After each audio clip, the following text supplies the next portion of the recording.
What is the purpose of competitiveness? Why are some people competitive? And how does it impact a person, specifically when a woman is competitive, and why?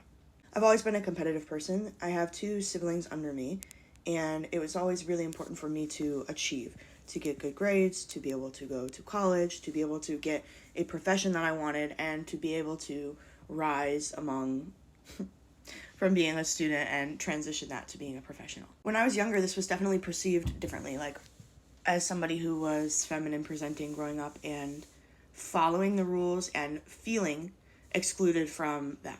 Whenever I would try to present in a feminine presentation, it was rejected. It was not approved by men, and it was not in with women. I couldn't figure out how to get in the social group of other girls or other women. I felt like I couldn't be let in. And I think that's where that like competitiveness started, where I was like, if I can find an avenue of achievement, for me it was like school or academics, I can create my own social mold. That's what I was thinking as a kid. And wanting to improve over myself as well, because that's what competition is for me. Like, it reminds me of doing cross country, where it's like you are competing in a race, you're trying to beat time, but the most important time that you're trying to beat is your own time. You're trying to improve your personal record.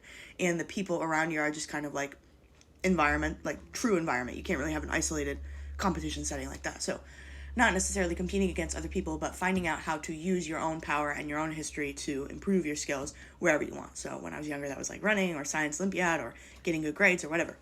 And I notice now as an adult and like a more masculine presenting woman, the way that my competitiveness now is perceived differently. Sometimes men are intimidated by me, maybe in a professional setting, like not knowing what to say to me or feeling on edge talking to me, women too, thinking that I have some sort of power trip.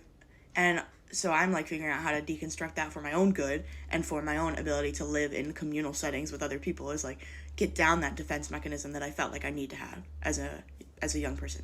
And everybody has things like that, right? Maladaptive coping skills that when they grow up, they need to grow out of. And that takes time, and it takes self-reflection, and it takes help from other people, help from a community.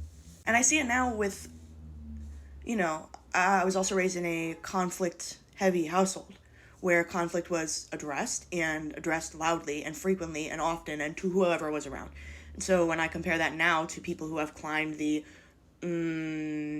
corporate ranks or whatever in the professional sphere or the academic sphere or whatever, clinicians or mental health professionals, whatever, is that there seems to be a pattern that they are from conflict averse places. Not everywhere, but if they were in a conflict, it seems like they have chosen to be the one that removed themselves from the conflict, that allowed the conflict to happen to them, whereas I was the one to fight back. So now in my relationships with people who grew up in a conflict avoidance setting, they find me extremely off-putting, direct, inconsiderate,